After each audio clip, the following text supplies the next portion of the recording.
A wealthy widow murdered with a message written in blood, supposedly naming her killer, found right next to her body. Out of context, this sounds like something out of a detective novel, but it's in fact a description of a case out of Côte d'Azur, one that has gripped France since the early 1990s and raised questions of class, language, and prejudice in the court system. But first, let's start from the beginning. Ghislaine Marchal, the eventual victim in this case, was born in 1926. After divorcing her first husband, she married Jean-Pierre Marchal, owner of a well-known automobile equipment company. Jean-Pierre's death left Ghislaine very wealthy, and by 1991, the 65-year-old Ghislaine divided her time between Switzerland and her residence in the Côte d'Azur region of France, in the town of Mougins. On Monday, June 24th, 1991, Ghislaine had made plans to have lunch at her home in Mougins with her friend, Erica. However, when Erica arrived at 11:30 a.m. as planned, no one answered the doorbell. She called the home, and still no response. Getting understandably concerned, she began contacting Ghislaine's other friends, one of whom contacted Ghislaine's security company, who in turn sent an employee to the house to check up on her. Searching the house revealed no trace of a break-in, but it also revealed that Ghislaine was nowhere to be found. The security alarm wasn't activated, and the door was not locked. The blinds in the bedroom were drawn, the bed was unmade, and a breakfast tray was out in the kitchen. It almost appeared as though Ghislaine Marchal had just woken up, started to get ready for her day, and then disappeared into thin air. Later that evening, when it became clear that Ghislaine wasn't coming back, police were alerted of her disappearance. During their search, police became interested in an annex to the house, with stairs leading down to a cellar. When they went down to investigate the cellar, they found that the door could not be opened more than about 2 centimeters, or a little less than an inch. Eventually, they were able to open it enough for an officer to stick his arm through and discovered that the door had been barricaded by a folding bed and a metal pipe. Once they managed to remove these blockages and get the door open, they were met with a grisly sight. This is the story of Omar Matua.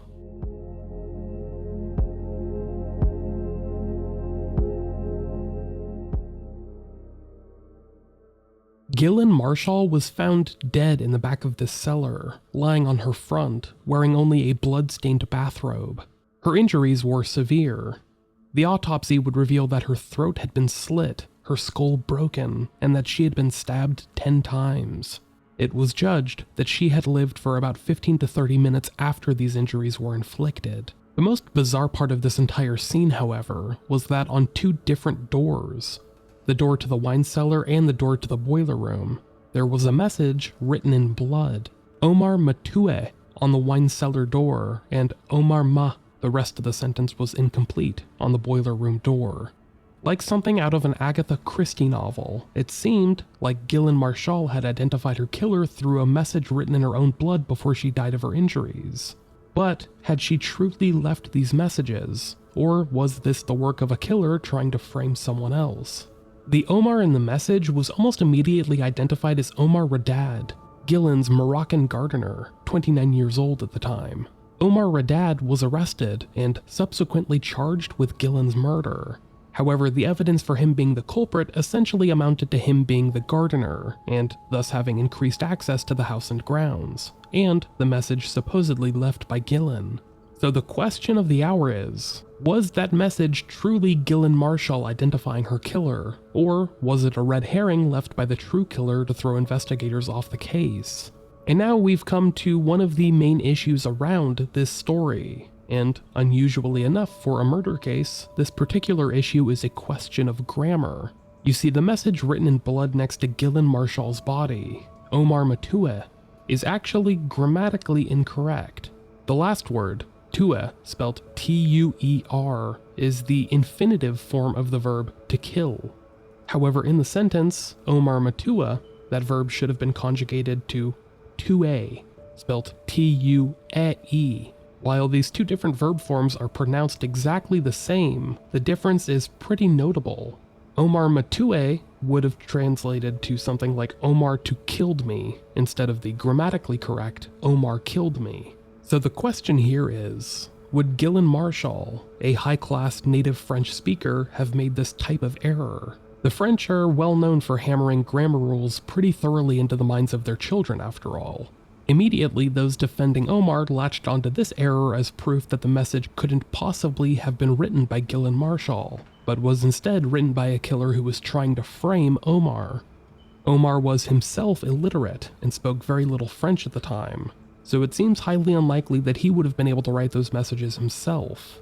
And even if he conceivably could have, it doesn't seem at all likely that he would have framed himself in an attempt to reverse psychology the investigators into thinking he wasn't guilty. Still, the immediate assumption that Ghislaine Marchal couldn't have possibly written this grammatically incorrect message due to her high-class station doesn't entirely hold up under scrutiny. While France certainly pushes for proper usage of the French language, especially among the elite, the very existence of l'Académie Française, an institution dedicated to determining proper usage, vocabulary, and grammar of the French language, is proof enough of that. That doesn't mean that native speakers don't occasionally make errors. Think of the common your versus your mistake made amongst English-speaking children, and even among many native English speakers. Just because you're a native speaker doesn't mean that you use perfect grammar and spelling 100% of the time. Although implicit biases may have caused many to assume that a woman of Ghislaine's class wouldn't have made such an error, Ghislaine's niece pointed out in an interview that like many women of her age and class, Ghislaine hadn't been to college, so her education level wasn't as high as many might have presumed. And in addition, investigators found other examples of Ghislaine's writing that contained this same error. And of course, whoever wrote this message, whether it be Ghislaine herself or some other person trying to frame Omar, would have been under pretty high stress, bleeding out in Ghislaine's case. It's not exactly surprising then that issues of correct grammar may have fallen to the wayside and an error could have been made. However, given the circumstances, charging Omar based purely off of this one piece of evidence seems flimsy at best, since it couldn't conclusively be proven who wrote that message. Handwriting experts have disagreed over the years as to whether or not Ghislaine Marchal wrote the message, and Omar's DNA was not found at the crime scene.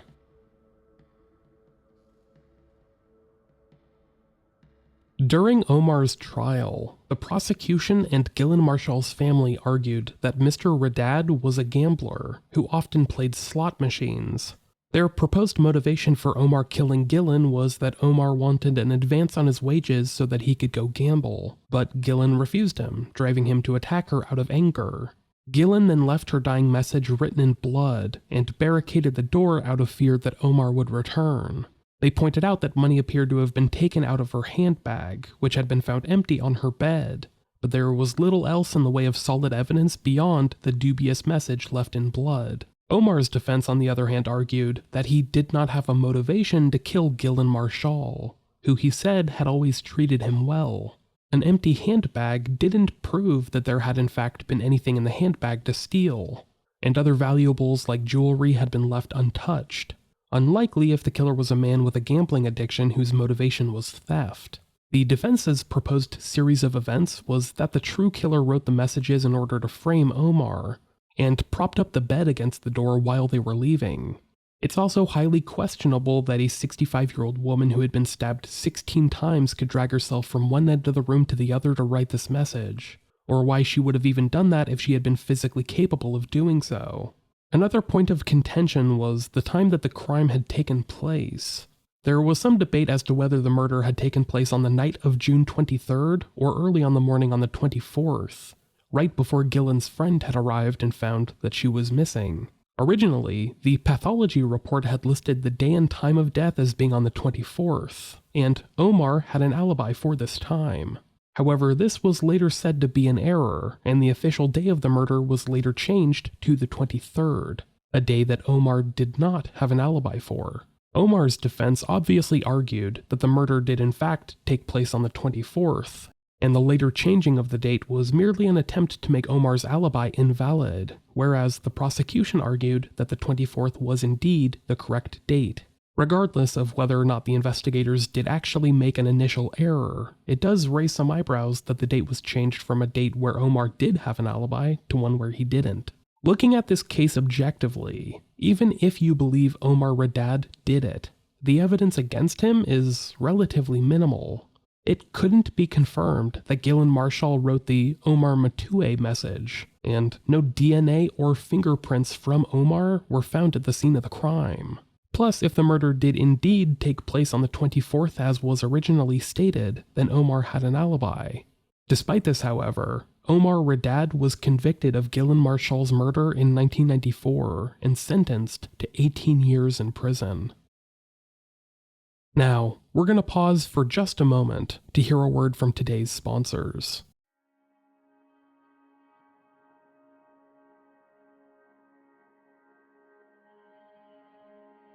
Omar Radad's conviction sent off a tidal wave of controversy, to say the least.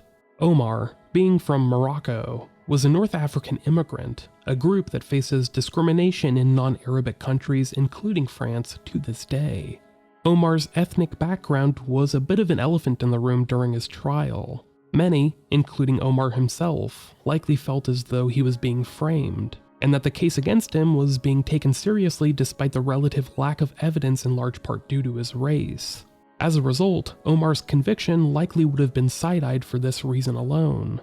But these flames were very, very heavily fanned by Omar's lawyer, a man by the name of Jacques Vergès. Jacques Vergès was a famous French lawyer, known by the nickname the Devil's Advocate, and was a controversial figure due to his apparent willingness to defend anyone. He had a habit of provocation, both in and out of the courtroom, and would do whatever he deemed necessary to maximize the publicity around his client's case. Throughout his career, Jacques defended some incredibly controversial clients, from terrorist to Nazi war criminals, and caused quite the ruckus when he claimed in 2008 that he would have defended Hitler. In comparison to some of Jacques' other clients, Omar Radad's case was quite mild, but Jacques Vergès brought his signature flair for the dramatic to Omar's case all the same. Following Omar's conviction, Jacques brought the political tensions of the case to the surface, explicitly comparing Omar's conviction to the Dreyfus case of the early 1900s, a case where a Jewish officer had been falsely imprisoned for supposedly communicating French military secrets to the Germans. Speaking to the press, Jacques Vergès stated, 100 years ago, we condemned an officer for the crime of being Jewish, and today we condemn a gardener for the crimes of being North African.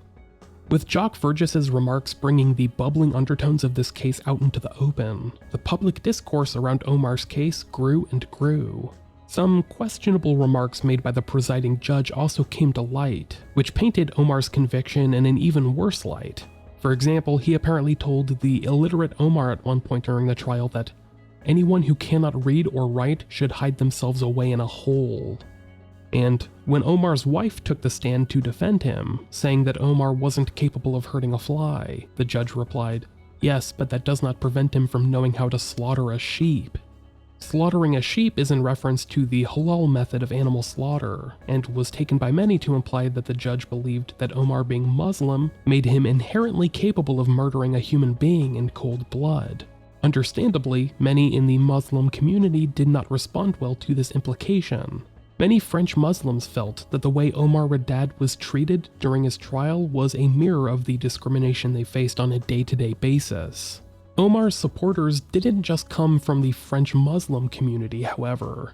Omar's case attracted the attention of French writer and academic Jean-Marie Rart, who vehemently defends Omar's innocence to this day. In response to Omar's conviction, he formed a group to support Omar's case, and wrote a book entitled Omar, the Making or Construction of a Culprit. In this book, he lays out many of the more prominent points discussed by Omar's defenders, namely that Ghislaine Marchal's physical condition after her attack would not have allowed her to crawl across the room and write those two messages, the fact that Omar's DNA wasn't found at the scene of the crime, and the highly questionable, if not outright racist remarks made by the judge. He wrote, "The dying woman who points at her own killer, it was like a bad novel by Agatha Christie." His conclusion is the same as that of Jacques Vergès, that Omar Radad was framed and sentenced in large part due to his race.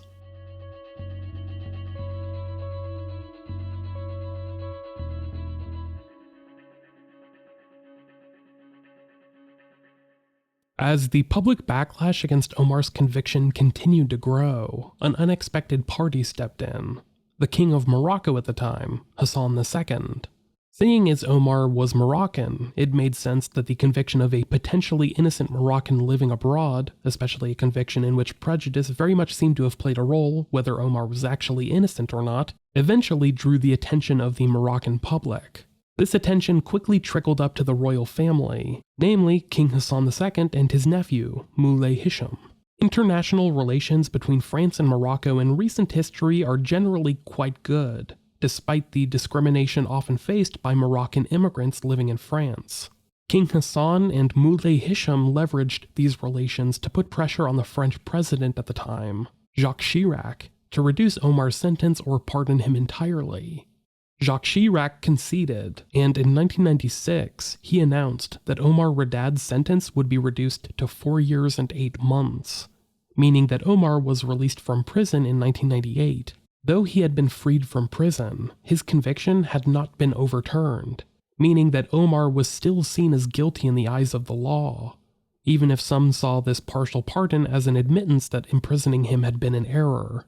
Still adamantly claiming that he was innocent, once he was freed from prison, Omar Radad began what would become a years-long campaign to get his conviction officially overturned. At first, Omar didn't have much luck. French law regarding reviews and retrials of criminal convictions were pretty strict, and Omar was having difficulty clearing those hurdles. For context, since 1945, only about 10 defendants have managed to get acquitted of previous convictions.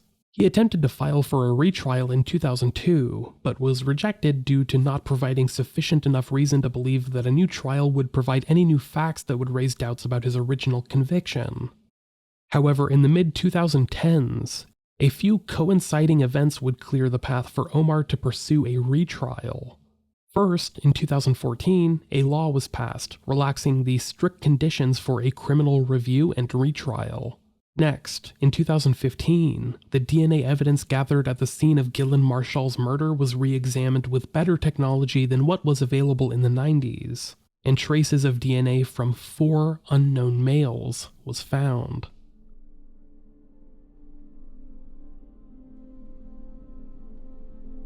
Omar Radad officially made his second request for a retrial in June 2021, almost 30 years to the day after the crime had taken place. His request was mainly rooted in these traces of DNA found at the crime scene that belonged to neither himself nor Ghislaine Marchal. Perhaps these DNA traces would be enough to point towards another perpetrator. Naturally, this request for a retrial reopened the old wounds that had never quite healed from the original trial. And once again, a wave of debate over Omar's innocence and the role that prejudice had played in his conviction swept the country. Ghislaine Marchal's family reacted to the news of Omar requesting a retrial by stating that they believed the DNA traces had simply been contaminated by an unrelated source after the crime took place.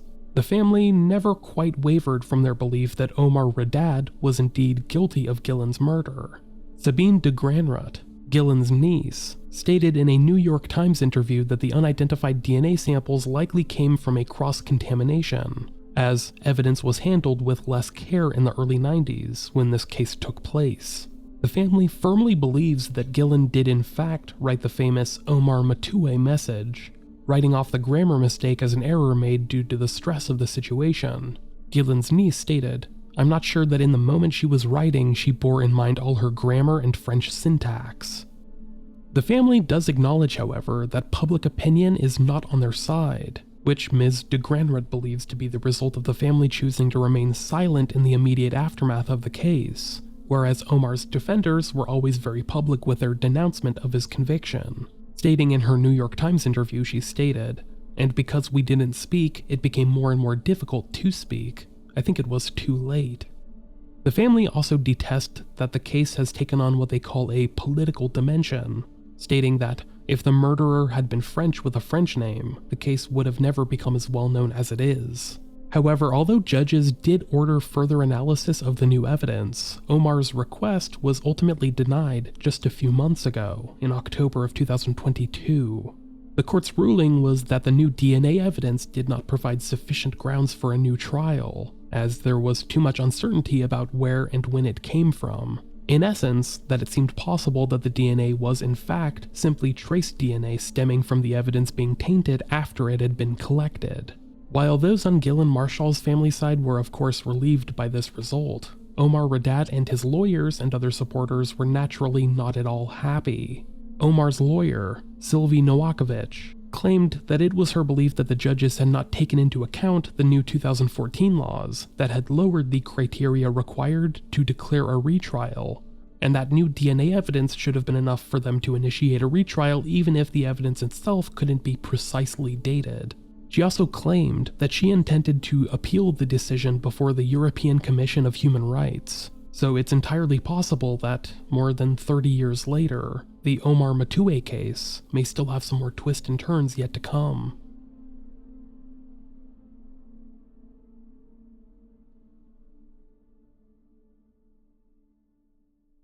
Regardless of whether or not you personally believe that Omar Raddad killed Ghislaine Marchal, what is without a doubt is that in France, the Omar Matoué case has taken on a life of its own. It is an unfortunate reality that people from minority groups and/or more disadvantaged situations are more likely to be seen as guilty when facing the justice system. That's as true in France as it is in the US, or England, or Australia, or pretty much anywhere. Omar Raddad may or may not have killed Ghislaine Marchal, but the court of public opinion has very much judged that he is one of these unfortunate victims of a discriminatory justice system, which decided that he was guilty simply due to prejudice. And in France, he and the phrase Omar Matoué have become somewhat symbolic of this systemic issue. Today, when you're asked to give an example of wrongful conviction, people right away mention Omar Raddad, said Henry Leclerc, the lawyer who represented Ghislaine Marchal's family in the 1994 trial that convicted the gardener. He continued, "There is very little we can do today to change public opinion." Beyond the various books written about the case, it also inspired a 2011 film of French and Moroccan language named What Else But Omar Matoué. Based on Omar's own autobiography, the film depicts a fictionalized version of the events of the case, and very much portrays Omar as an innocent man who was a victim of a corrupt system. The film was quite successful, having been nominated for several César Awards, the National Film Award of France, and was the Moroccan entry for the 84th Academy Awards Best Foreign Language Film category, although it ultimately wasn't nominated. The film is just one example of how the Omar Matoué case, and the phrase itself, has entered the public lexicon of France. Like the "if it doesn't fit, you must acquit" quote from the O.J. Simpson trial in the US. Omar Matoué, or rather, blank Matoué, is a very recognizable phrase for most French speakers, one that has grown beyond its original context to become shorthand for a direct accusation from a victim. For example, a French Slate article about people whose personal reputations are at stake due to what comes up when you Google their name entitled Google Matoué, or a French star protesting against rumors circulating on Twitter with a magazine article called Twitter Matoué, all featuring the signature grammatical error. Though this case has shined a light on the discrimination that so often stands in the way of real justice, it is a shame that the real issue of this case is so often lost. That being, determining the true identity of Ghislaine Marchal's killer. It does seem that, one way or another, the Omar Matoué case would have benefited from a retrial. Perhaps that could have helped uncover the truth behind this infamous case. If Omar Raddad is in fact innocent of this crime, his name should of course be cleared on the official record for once and for all. And Ghislaine Marchal's killer, whoever they may be, should have to face consequences for their actions. While the door has been shut on the possibility of a retrial for now, we can only hope that the notoriety of this case will one day help true justice prevail. Until such a time, the story of Ghislaine Marchal will remain unresolved.